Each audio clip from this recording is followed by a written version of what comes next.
Hey guys, first off, sorry it's been a wee while since I put out a video. We've had 2 days of dry weather since the start of September and we're now at the 15th of October. So yeah, this video is a bit different.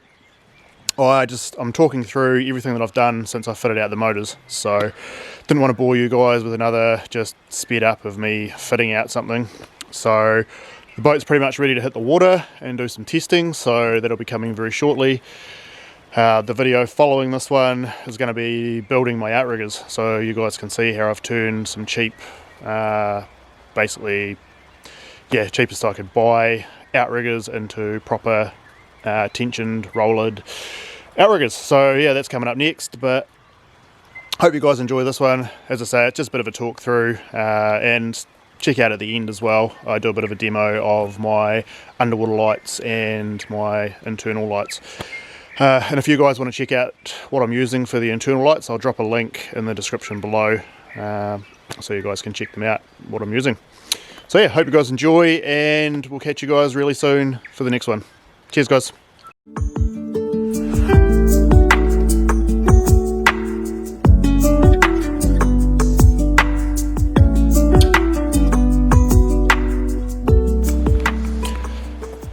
Oh guys, the boat is pretty much done. It's a couple of little wee a couple of wee things to do. Just got to add in a couple of fuses and some of the main wires, but yeah, it's pretty much done. I'll give you guys a bit of a walkthrough of what I've done since the last video. The last video, obviously we were installing the motor, so done quite a bit since then, but I didn't want to bore you guys with, there was 100 little jobs that had to be done, and to sit there and watch those, they would have had to be sped up and that. So I thought what I'd do is, instead of doing that, I would just walk you guys through what I've done and how I did it. So yeah, let's take a look guys. So this is her. We've got the decals on, the outrigger mounts are on. I've got another video coming. I've built my outriggers, so I've turned my cheap CTS ones, which were just internal running cable, into proper tensioned nylon on pulleys outriggers. So that'll be a separate video on how I built them, just for those of you that may want to do the same thing to make kind of, I guess, good cheap outriggers. So yeah, obviously I've mounted the transducer. It's still got to come up. I've got to make a shim. See how well you guys can see in here. Hopefully it doesn't want to. But anyway, big team transducers there. I've got to raise it up. It's just a little bit low, and make a shim for the angle of it. So obviously we run the hydraulic steering is all in.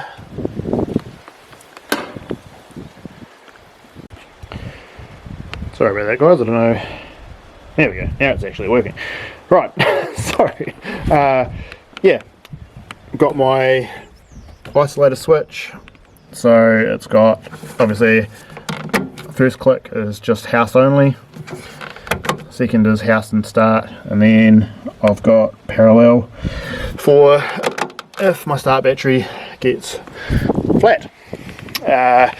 In here we've got two batteries, so we've got start battery, house battery, they're all secured in. I welded in some mounts. I've got my, in the back there, I've got my DC charger, which is running off my solar panel. I've just got it unclipped at the moment because everything is fully charged. I don't need to leave it on.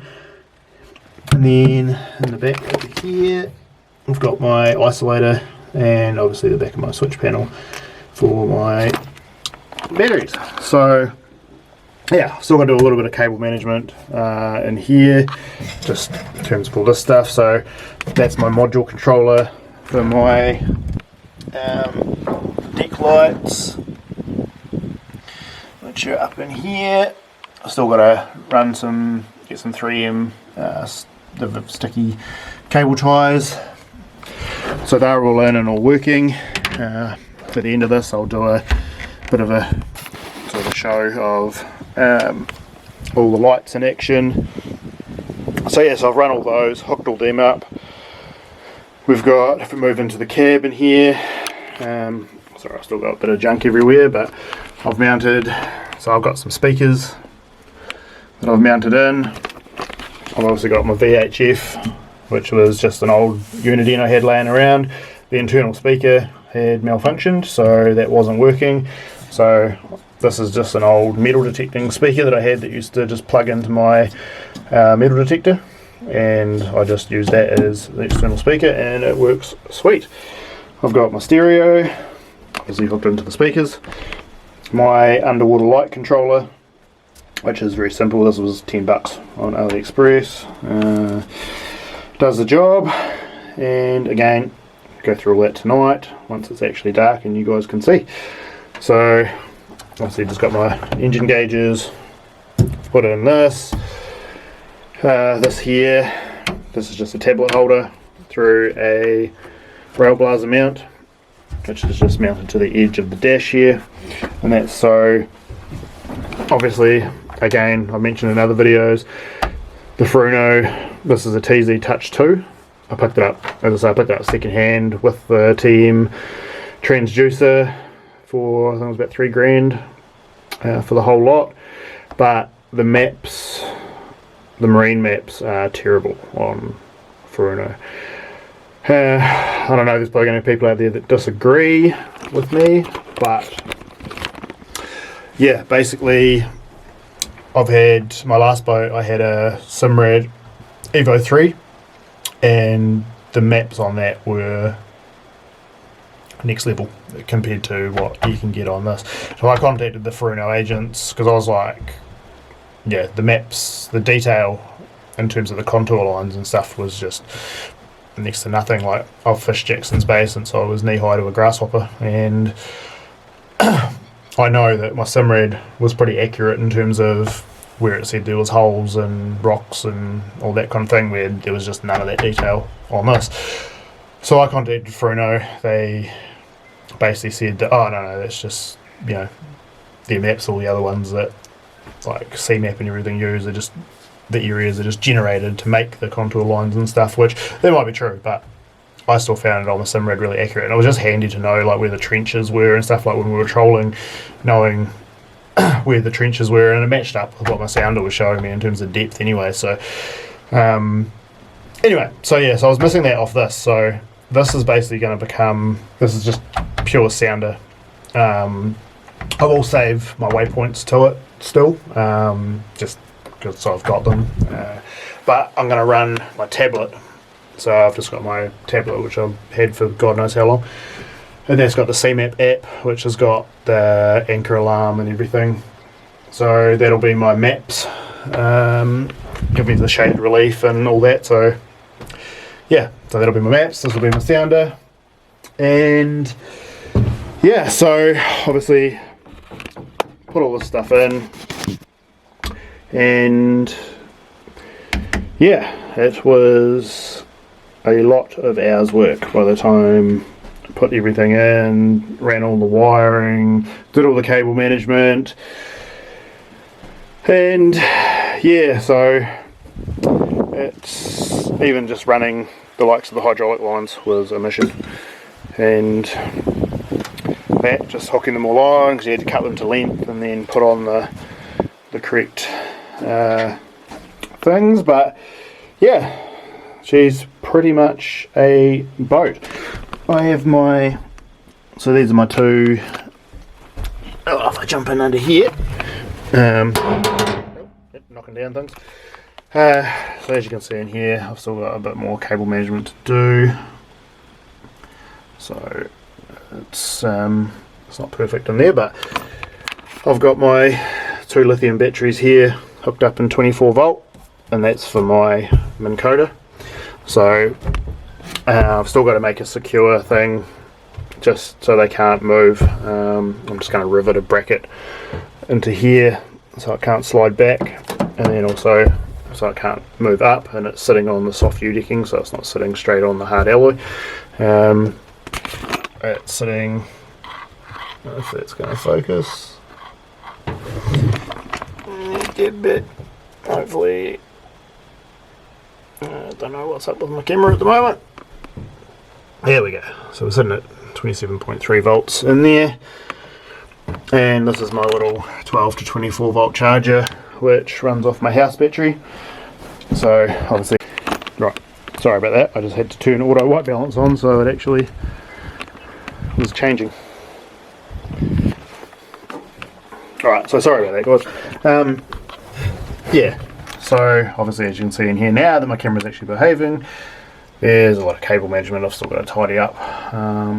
Everything is kind of in its place and sort of cable tied, but I've still got to sort all of that out and make it a little bit a lot more tidy. So yeah, as I was just saying, 24 volt system. This runs off my house battery. When it goes above 14 volts, it automatically turns on and starts charging my 24 volt system. And then if I jump up here, I have my solar panel on the roof. So this is I think it's up to 25 volts and 12 amps it puts out. So that, as I say, like today, I pulled out of the shed, all my house batteries and everything are all fully charged, and it's topped up my 24 volt system, so that's all topped up. So that was just from solar, so yeah, works pretty good. If I rock around the front here, obviously I've got my Minn Coda, it's just my heating sensor, and then this again is not right, so I have my Ridge Rider light bar on here, so that's, yeah, just my spotlight, and then obviously my VHF aerial. So there was a lot of work in doing this. I had to mount this by myself, and trying to put nuts on these and hold the bolts on the inside obviously was, let's just say it was a mission. So yeah, that's pretty much what we've done since you guys saw the motor one. So we've obviously, rotating rod holders are all in. They are, yeah, working all good.